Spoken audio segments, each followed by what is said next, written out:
hatiku habis lenyap, gunung batuku dan bagianku,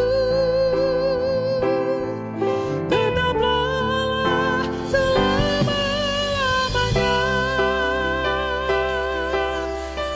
Mari jemaat Tuhan kita naikkan pujian ini. Selain Kau tiada yang lain ada padaku di surga. Selain Kau tiada yang lain yang ku ingini di bumi, yang ku ingini di bumi. Sekalipun dagingku dan batinku habis lenyap, gunung batuku dan bagianku, tetaplah selama-lamanya. Saya mengundang jemaat Tuhan untuk bangkit berdiri dan bersama-sama menaikkan pujian. Haleluya Yesus.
Bersyukur Tuhan, terima kasih,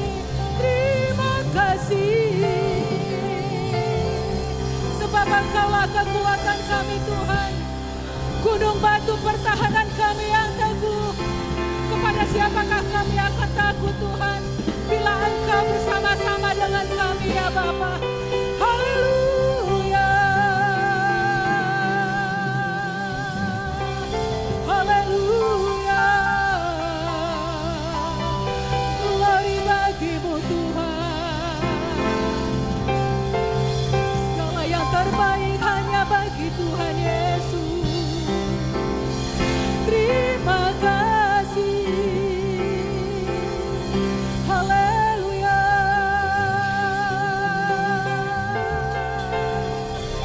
Haleluya. Terima kasih.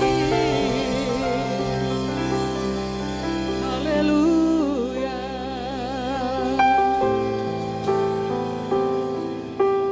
Haleluya Yesus, haleluya. Haleluya Bapa, haleluya Tuhan. Haleluya. Syara laba yara laba yara laba. Haleluya.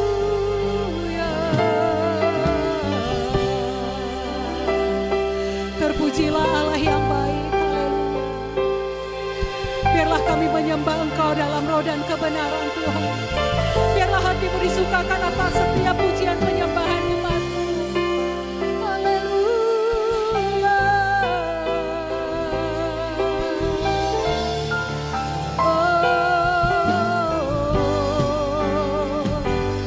Terpujilah Engkau Tuhan. Terpujilah Engkau ya Bapa. Yesus. Haleluya.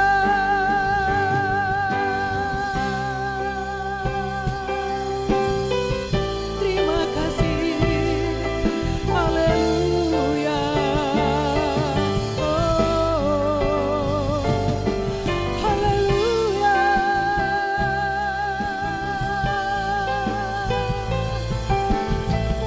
Terima kasih ya Tuhan. Haleluya. Terpujilah Engkau ya Allah, Allah yang kami sembah.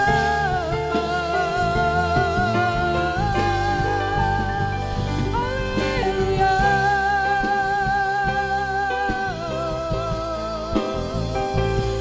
Terima kasih. Haleluya. Sekalipun dagingku dan hatiku habis lenyap, duduk batuku dan impianku, tetaplah selama-lamanya. Sekalipun dagingku dan hatiku habis lenyap, duduk batuku dan impianku, tetaplah selama-lamanya. Selama-lamanya.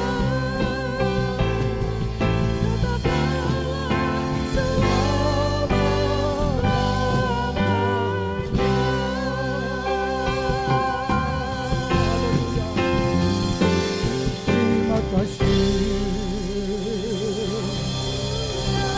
Terima kasih Bapa. Kami bersyukur kepada buat semua kebaikan pertolongan, kasih dan setiamu bagi kami. Sungguh tak terselami kasih-Mu ya Tuhan. Apa yang harus kami lakukan Bapa? Sebab tiada yang dapat kami perbuat untuk membalas semua kebaikan-Mu. Jesus,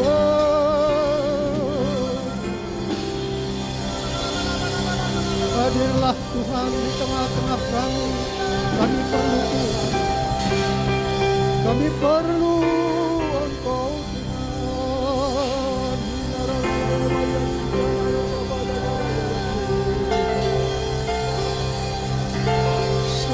Engkau Tuhan tiada yang kami ingini. Yesus, Engkau cukup bagi kami, cukup bagi kami. Yesus, Engkau cukup bagi kami, bahkan lebih dari yang kami perlukan. Engkaulah satu-satunya.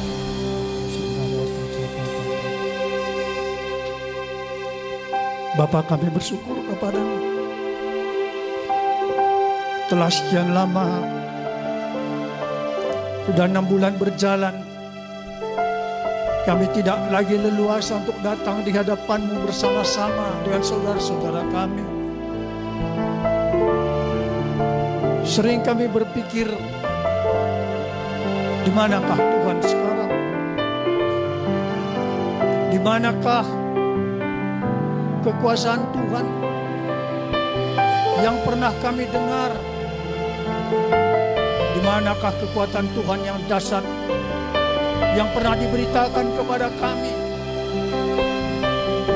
Ya Tuhan, mungkin di dalam bertanya seperti itu, kami menambah kefasikan kami. Itulah sebabnya pada malam hari ini Bapa, kami datang kepadamu. Kami membutuhkan Tuhan dalam hidup kami. Berbicaralah kepada kami ya Bapa. Sampaikanlah isi hati-Mu. Penuhi kami dengan kuasa Roh-Mu yang kudus, supaya kami boleh mengerti, memahami. Kami boleh tahu apa yang harus kami lakukan di hari-hari hidup yang masih Tuhan percayakan kepada kami.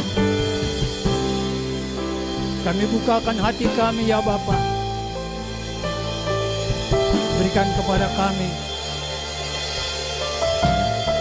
telinga seorang murid untuk mendengarkan. Berikan kami hati seorang murid untuk memahami. Kami mau duduk diam di bawah kaki-Mu untuk mendengarkan firman. Berbicaralah kepada kami ya Bapa. Kami siapkan, kami buka hati kami. Biarlah Tuhan sirami hati kami, agar menjadi seperti tanah yang subur. Agar firman yang kami dengar berakar kuat, bertumbuh subur di dalamnya, serta berbunga, berbuah lebat dalam kehidupan kami. Semuanya untuk kemuliaan nama-Mu ya Bapa. Berbicaralah, kami siap mendengarkannya. Dalam nama Tuhan Yesus Kristus, penebus juru selamat kami yang hidup, kami siap berdoa. Kami siap mendengar firman Tuhan. Sama-sama kita katakan, amin. Silakan duduk Bapak Ibu. Karena situasi seperti sekarang ini, semua dibatasi. Kehadiran kita dibatasi, ibadah dibatasi. Lumayan di sini sudah bisa beribadah. Kalau kami di Medan sampai sekarang nggak bisa, belum bisa, ya. Tapi nggak apa-apalah. Ini pelajaran dari Tuhan buat kita semuanya. Untuk itu, supaya mempersingkat waktu, kita buka Injil Matius pasal 24. Injil Matius pasal 24, 23 sampai ayat yang ke-25 saya bacakan untuk Bapak Ibu. Pada waktu itu jika orang berkata kepada kamu, lihat Mesias ada di sini, atau Mesias ada di sana, jangan kamu percaya. Sebab Mesias palsu dan nabi-nabi palsu akan muncul. Dan mereka akan mengadakan tanda-tanda yang dahsyat dan mujizat-mujizat. Sehingga sekiranya mungkin mereka menyesatkan orang-orang pilihan juga. Camkanlah, aku sudah mengatakannya terlebih dahulu kepadamu. Ini adalah pengajaran Tuhan Yesus menjelang naik ke kayu salib. Untuk memperlengkapi semua murid-muridnya bahwa Jikalau dia sudah meninggalkan dunia ini, maka akan datang nabi-nabi palsu, guru-guru palsu, ya, mesias-mesias palsu. Oleh karena itu, kita harus mengerti pada akhir zaman ini bahwa ini akan datang terus.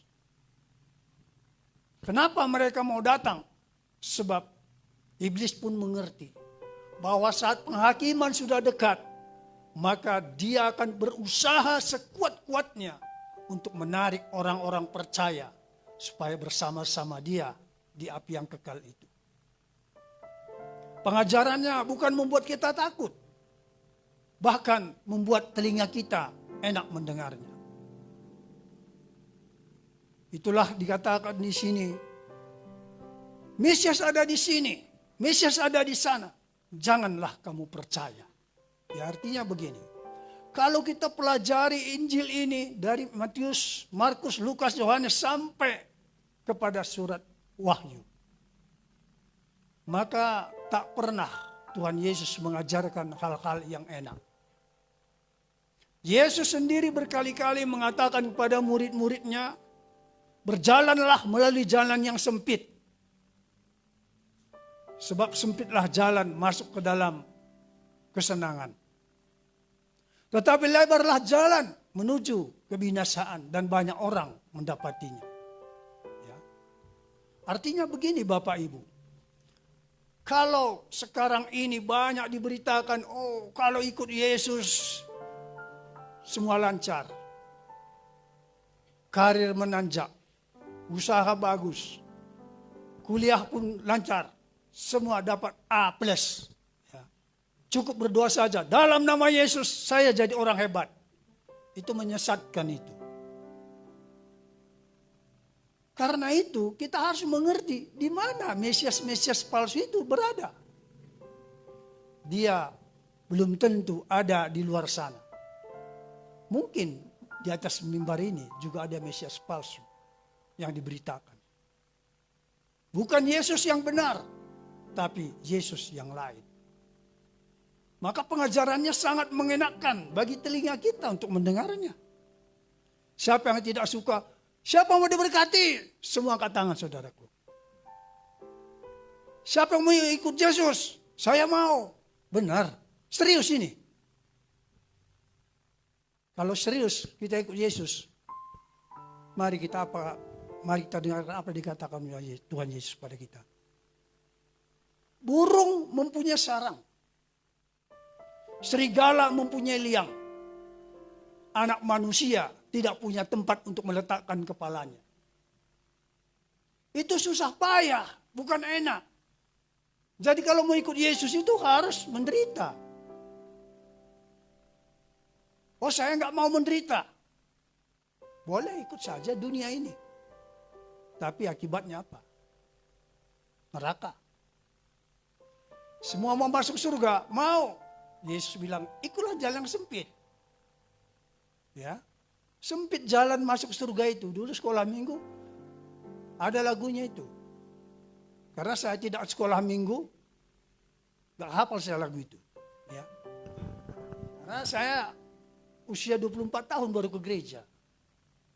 Sebelumnya itu entah kemana-mana. Ya. Oleh karena itu banyak lagu-lagu sekolah minggu yang saya nggak tahu. Walaupun syair-syairnya ada yang saya dengar. Ya. Yesus berulang-ulang menyatakan bahwa mengikut dia itu susah.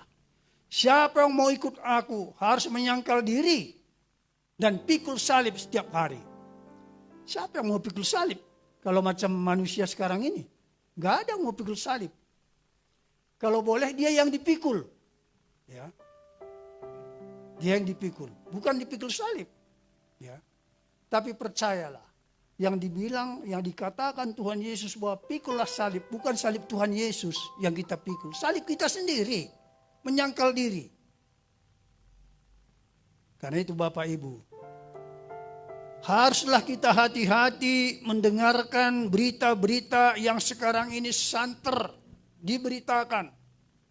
Apakah melalui sosial media dan lain-lain sebagainya. Kita harus memang prihatin. Sudah 6 bulan tanpa terasa COVID ini berjalan di Indonesia. Sehingga kita sudah tidak bebas lagi, tidak leluasa lagi melakukan pertemuan-pertemuan yang mengakibatkan perekonomian kita menjadi lesu. Petani di Tanah Karo ini kasihan. Udah menanam brokoli capek-capek, pupuknya pun mahal, 300 1 kilo. Kalau ada yang mau beli. Ada yang tanam kol, udah mau panen, nggak ada yang nanya. Ya. Petani kopi, buah kopi tak ada, harganya murah pula. Ya. Ini akibat daripada COVID ini. Karena seluruh dunia mengalami kelesuan, bukan hanya Indonesia saja. Kita baru 6 bulan sudah mengeluh. Saudara tahu, Nuh, berapa tahun dia mengerjakan bahtera itu? Dia mendengar firman Tuhan untuk melakukan itu pada usia 500 tahun. Tahun keberapa air bah itu datang? Tahun ke-600 usianya. Berarti menyiapkan bahtera itu 100 tahun. Cuma dengan 8 orang. Nuh, istrinya, anaknya 3 sama 3 menantunya. Bukan membuat perahu bahtera di galangan kapal, di pantai, di tepi laut. Tapi di atas gunung. Berapa banyak orang mencela dia, mengejek ia, mengatakan bahwa Nuh itu gila. Gak pernah sejaman-zamannya dari dulu sampai sekarang orang buat bahtera di atas gunung. Ini memang sudah gila orang ini. Tapi begitu pun dia terus lakukan, saudaraku. Mau dicela, mau difitnah, mau diejek, gak persoalan sama dia. Yang penting bagi dia, dia percaya sama Tuhan yang akan memberikan kelepasan kepadanya. Begitu juga dengan kita sekarang ini. Kita harus mengerti benar-benar kemana kita dibawa oleh berita-berita yang begitu santer, berseliweran di media sosial. Ada yang berkata mungkin Tuhan Yesus mau datang. Bukan cuma mau datang, pasti datang. Kapan itu? Saya pun gak tahu. Karena Yesus sendiri berkata, anak manusia pun tidak tahu, hanya Bapa saja. Tapi itu pasti datang. Ada hal-hal yang perlu kita perhatikan dalam hidup kita ini. Yang pasti-pasti saja. Mati sudah pasti. Gak ada orang hidup selamanya. Ya, Tuhan Yesus datang kali kedua pun pasti. Tapi gak tahu tak kapan. Tapi ada orang yang mengejar ketidakpastian setengah mati. Contohnya begini. Ada orang karena uangnya banyak mengasuransikan rumahnya untuk asuransi kebakaran. Belum tentu kebakar. Tapi dia sudah pasti akan mati. Tak bersiap-siap dia untuk mati itu. Ya. Tapi itulah manusia. Itulah kita. Sering kita tidak menyadari bahwa hari-hari kita semakin dekat. Apa yang sudah kita lakukan, apa yang kita dengar, dan bagaimana kita datang ke gereja ini. Apakah hanya untuk menyenangkan telinga kita? Akan banyak pengajar-pengajar yang hanya memuaskan pendengaran kita saja. Bukan membuat kita bersiap untuk masuk ke surga. Ini sudah Tuhan Yesus berbicara menjelang hari-hari terakhirnya. Kalau begitu Bapak Ibu, apa yang harus kita lakukan? Apa yang harus kita dengar?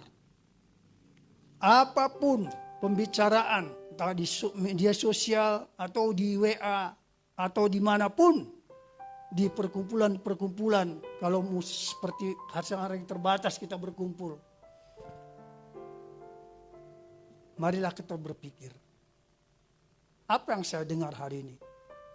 Bagaimana saya mengaplikasikannya dalam hidup saya? Benarkah itu atau tidak? Ada Alkitab. untuk kita baca, pelajari saudara. Ya. Karena Mesias-Mesias palsu dan nabi-nabi palsu itu bukan sekarang saja, dari dulu sudah ada. Sejak abad ke-7, abad ke-6, abad 6-7 sudah muncul nabi-nabi palsu. Ya. Sampai sekarang bekerja terus mereka itu. Ya. Karena itu Bapak Ibu, marilah kita serius menjelang hari-hari akhir kita.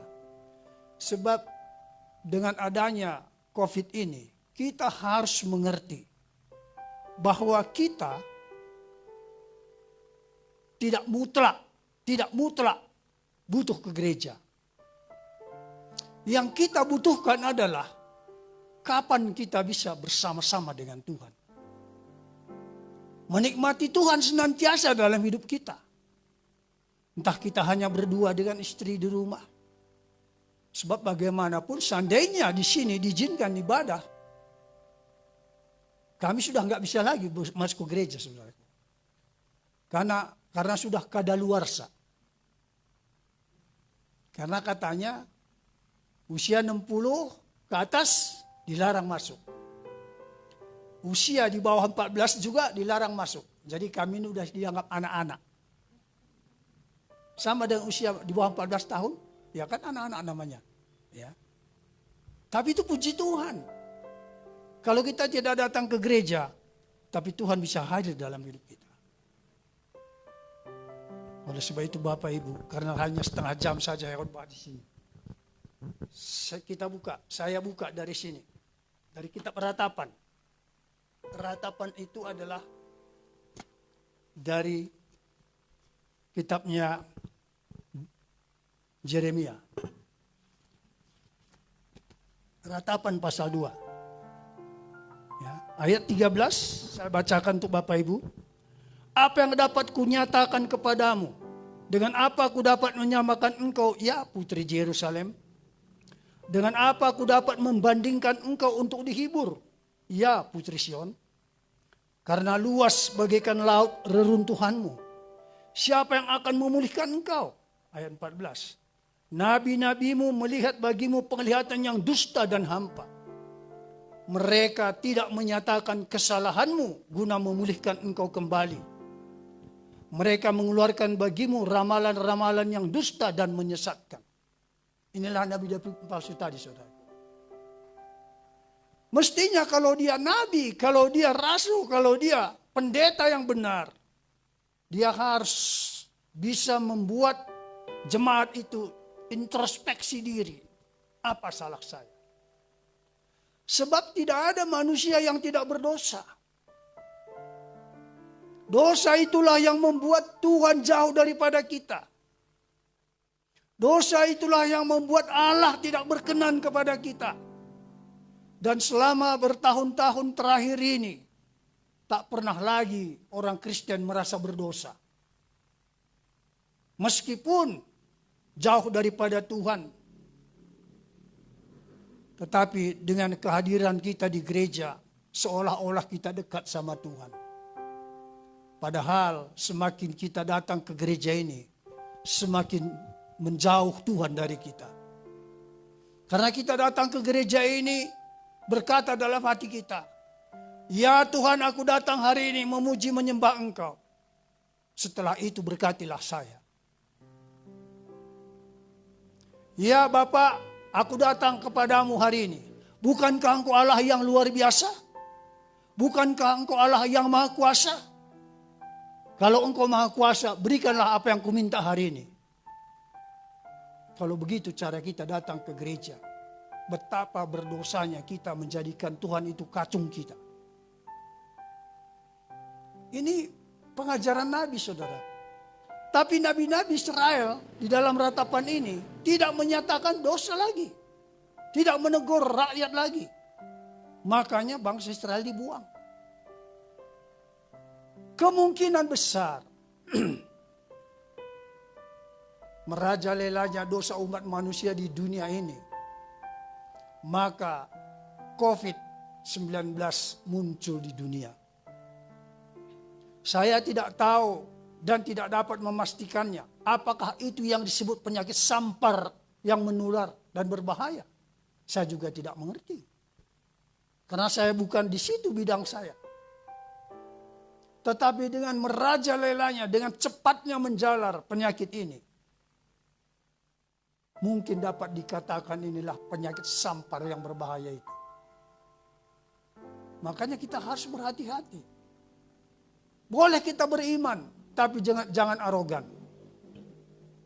Siapa yang pertama meninggal kena COVID di Indonesia? Pendeta. Saya hampir menangis ketika Gubernur Jawa Barat Ridwan Kamil mengumumkan bahwa ada satu gereja Bethel Indonesia, jemaatnya 289 kena COVID, positif katanya. Betapa hati kita terenyuh, saudaraku. Kita bilang, mari kita rapat, kita berbicara musyawarah tentang pelaksanaan ibadah kita begini. Habis rapat, semua kena COVID. Kena corona. 2 hari kemudian ada yang meninggal. 3 hari kemudian mati. Ada yang suami istri. Ada yang anak-anaknya.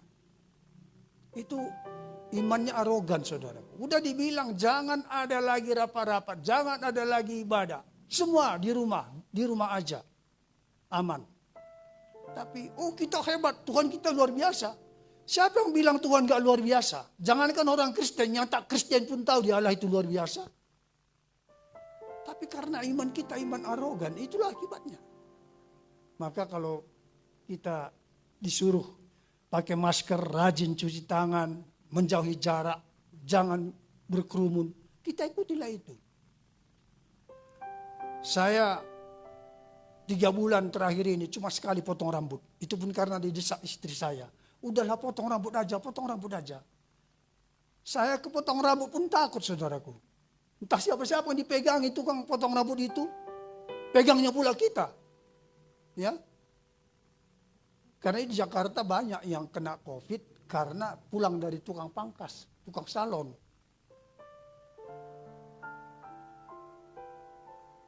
Oleh sebab itu Bapak Ibu, marilah kita semuanya belajar dengan baik-baik. Coba kita bayangkan bagaimana Nabi Yeremia meratap.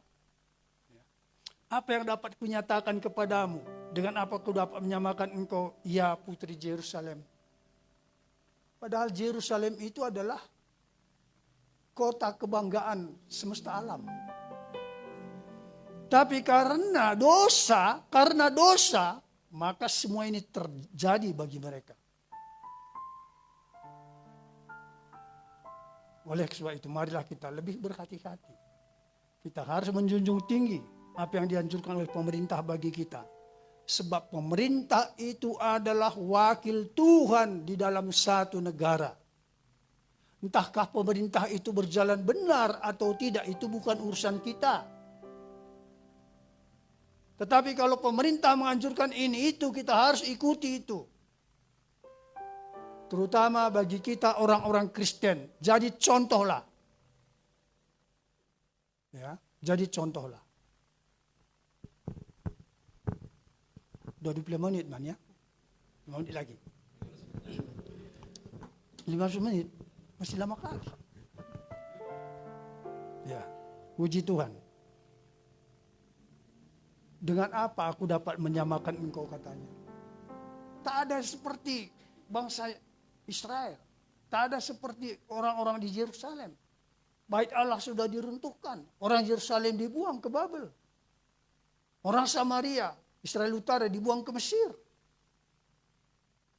Ya, karena apa? Karena dosa. Kenapa mereka berdosa? Karena nabi-nabi mereka pada waktu itu mengatakan, kita tidak akan dibuang. Ada nabi berbicara, itu masih jauh nubuatannya. Mungkin sudah kita mati belum terjadi itu. Ya. Mungkin kita juga berkata seperti itu. Nanti sudah mati pun kita belum datangnya Tuhan Yesus. Mau datang, mau tidak, kita pasti mati. Ketika kita sudah mati dan pada saat itu Tuhan Yesus datang, apakah kita berkenan kepadanya? Kan baru cuma kita yang bilang saya orang Kristen. Saya orang percaya sama Tuhan Yesus. Pernahkah kita berpikir pada satu saat Yesus berkata, aku tidak pernah mengenal kamu. Seperti Matius 7 itu. Hei kamu sekalian pembuat kejahatan, nyahlah dari hadapanku. Padahal mereka itu berbuat demi nama Yesus. Mengadakan mujizat demi nama Yesus. Mengusir setan demi nama Yesus. Tapi Tuhan Yesus bilang, saya tidak kenal kamu. Hei kamu sekalian pembuat kejahatan. Mestinya kita berusaha dengan sungguh-sungguh. Supaya ketika kita menghadap tahta pengadilan Kristus itu. Dia berkata, inilah anakku yang kukasihi. Kepadanya lah aku berkenan. Baru kita bisa bersyukur seperti pujian tadi. Soraklah haleluya. Ya. Kalau Tuhan bilang aku tidak kenal kamu. Betapa menyesalnya kita selama ini mendengarkan ajaran-ajaran yang menyesatkan. Kalau ikut Yesus usaha lancar. Kalau ikut Yesus tidak pernah sakit. Rasul Paulus, rasul yang begitu hebat, berdoa untuk penyakitnya 3 kali tak sembuh-sembuh. Tuhan berkata kepada, cukuplah itu, gak usah minta-minta sembuh lagi. Di dalam kelemahanmu lah kuasa aku sempurna. Wah, kalau begitu, puji Tuhan. Ya. Dalam keadaan aku lemah, kuasa Tuhan sempurna dalam aku. Haleluya. Ya. Ada satu ketakutan Paulus sebagai rasul besar. Apa itu? Dia bilang begini. Janganlah setelah aku memberitakan Injil kepada orang lain dan orang itu percaya, aku sendiri ditolak. Ya. Ini harus kita bergumulkan ini. Sebab semua kita ini pemberita-pemberita Injil. Kita beritakan Injil kepada orang-orang lain bertobat. Kita sendiri ditolak. Dalam bahasa Karo, bagi turi-turin perjabu lepar. Anak tasi suryangi, anak kala arobah. Anak tergutulna. Dosa diajarkan. Ya. Itu turi-turin. Perjabu lepar rumah walu jabu dulu. Dia bercerita kepada anaknya, begini nakku, baik-baiklah kamu. Anaknya tetap bandel, anak orang sebelah sana yang bertobat. Ya. Jangan-jangan Paulus seperti itu katanya. Janganlah aku setelah memberitakan Injil kepada orang lain, aku sendiri ditolak. Itu ketakutan besar bagi dia. Ya, kita pun harus seperti itu. Janganlah kita nanti ditolak oleh Tuhan. Bagaimana caranya? Marilah kita kembali kepada Injil ini. Kalau ada penderitaan, bersyukurlah. Saya dengan istri, ya udah tua, namanya pun sudah tua, jalan sudah tersyok-syok. Satu hal kami minta, Tuhan topang kami menjalani hari-hari kami. Kalau boleh, jangan lagi laop nama. Karena sering-sering kita dikunjungi orang pun susah. Malu kita. Seandainya Tuhan tidak mengizinkan itu. Haleluya. Ya, puji Tuhan. Saya cuma satu permintaan saya. Kalau Tuhan mau panggil saya, janganlah lama-lama menderita. 2-3 hari, udah selesailah. Ya. Ngapain lama-lama? Lama pun matinya. Ya. Sebentar pun mati juga. Maka lebih bahagialah orang mati rempet itu ya. Kemarin kan masih ngomong-ngomong sama dia, kok sekarang gak ada lagi. Ya. Kenapa rupanya? Gak kenapa-kenapa, mati tiba-tiba. Kan gitu kan. Berbahagialah dia itu. Daripada Bapak malam dengan kami. Ini anak-anak tiga kerina kah. Malam kami ya Pak, malam kami ya Pak. Katanya. Disulangi pula kita, disuapin lah, ditetesin air minum. Mati juga aja saudaraku. Ya. Makanya saya minta, ya janganlah terlalu lama kalau bisa. Karena terlalu lama pun menderita, susah juga. Karena itu Bapak Ibu, marilah kita dengarkan baik-baik. Ya. Mereka, nabi-nabimu melihat bagimu penglihatan yang dusta dan hampa. Katanya begini. Ini Nabi Yeremia yang bercerita ini.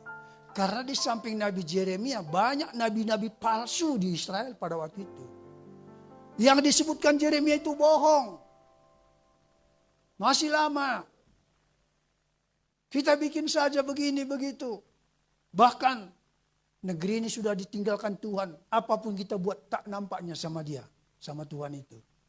Jadi kalau kita buat patung sembahan. Kalau kita buat ini. Kalau kita buat itu. Tuhan gak nampaknya itu sama kita. Apa yang dibilang Yeremia itu gak betulnya itu. Ya, itu nabi-nabi orang Israel. Di sini ada kabar baik. Apa itu? Nabi. Nabi juga namanya. Dipanggil panggilannya. Ya. Apa itu? Oh, tak berapa lama lagi kita akan mendirikan rumah-rumah yang bagus. Ya. Padahal Yeremia sudah menubuatkan, jangan kalau kamu mau selamat, serahkanlah dirimu kepada Raja Babel. Tapi mereka nggak percaya. Semua memberontak. Ya. Mereka tidak menyatakan kesalahanmu guna memulihkan engkau kembali.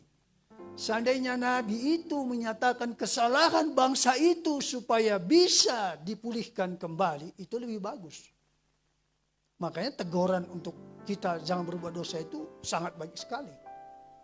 Jadi kalau kita berdosa, bersalah, maunya ada orang tegur kita. Makanya saya selalu ikut sama istri kemana-mana, ayo ikut saya. Jadi kalau misalnya saya di jalan mau meleng, mata ke depan katanya gitu kan, kira-kira gitu. Ya. Walaupun saya kalau bawa kendaraan itu fokus terus, karena takut di jalan itu kan banyak orang setengah gila, dianggap jalan itu dia punya sendiri, nggak nampaknya lagi kita di jalan, saudaraku. Ya. Kalau kemana-mana kita mestinya berdua, jangan sendiri-sendiri. Karena kalau, apalagi laki-laki kata Alkitab, kalau laki-laki itu sendiri, segala sesuatu meluap dalam hatinya. Bukan soal yang baik, yang tak baik semua muncul. Ya. Barangkali juga ada suami-suami yang berkata begini, seandainya dulu aku tidak nikah sama istriku ini, entah enggak begininya aku. Ya. Siapa yang tadi dengar video Shahrukh Khan? Dia dalam bahasa Karo. Ada yang tahu itu? Kaikin kam do nanam na empoy burginting hanay. Sikap kalau kuakak. Am todo burginting majingkat kal nina. Aku dekahan medem nina. Kai petah na. Madak pensaku ko di hanaki batang tualah nina Jadi gua pesan duman kami sedilaki negeri na kasih laki. Di buru lu bay nungkun. Gua pendapat do kana buru ginting na pernah kang sungguh dina. Di bagatan na nakasarukan. Labo pernah aku laraway na nina.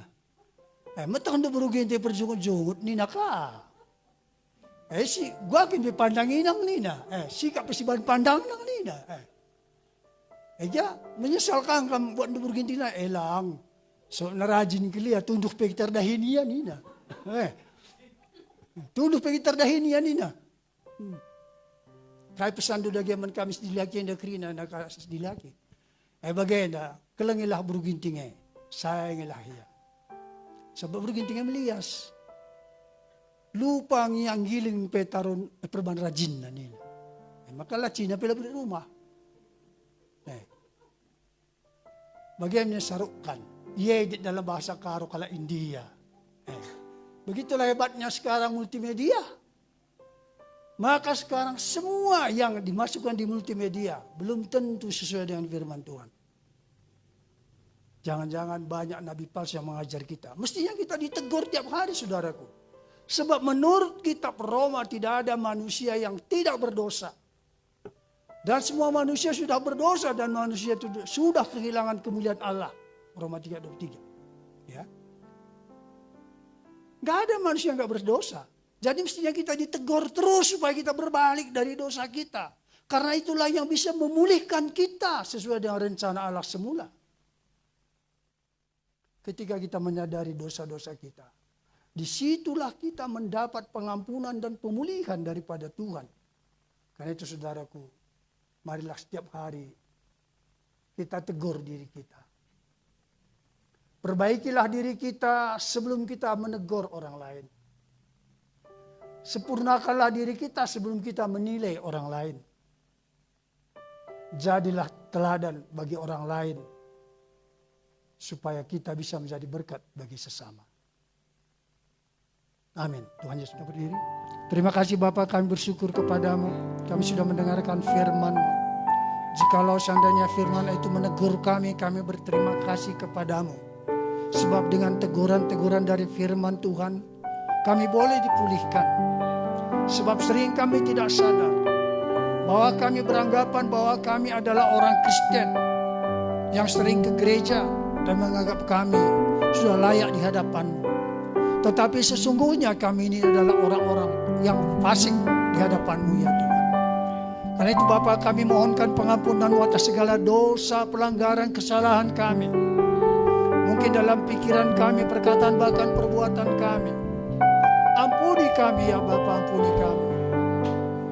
Apa yang terjadi hari-hari ini bukanlah karena Tuhan membenci kami. Tetapi segala sesuatu yang terjadi adalah karena Tuhan mengasihi kami.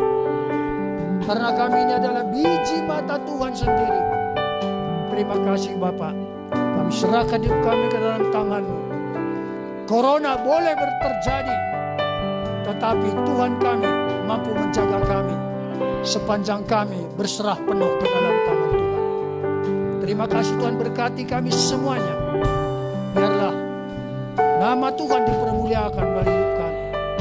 Dalam nama Tuhan Yesus Kristus kami sudah berdoa bersyukur. Haleluya. Kiranya kedua tangan kita terima berkat. Bapak Ibu saudara-saudaraku sekaliannya, bawalah pulang berkat damai sejahtera sukacita daripada Allah Bapa, cinta kasih di dalam Yesus Kristus, dan persekutuan yang maha dalam kuat kuasa Roh Kudus. Itulah yang mengurapi, menyertai, memberkati kita sampai selama-lamanya. Dalam nama Tuhan Yesus Kristus yang percaya diberkati, sama-sama kita katakan amin. Puji Tuhan. Tuhan Yesus.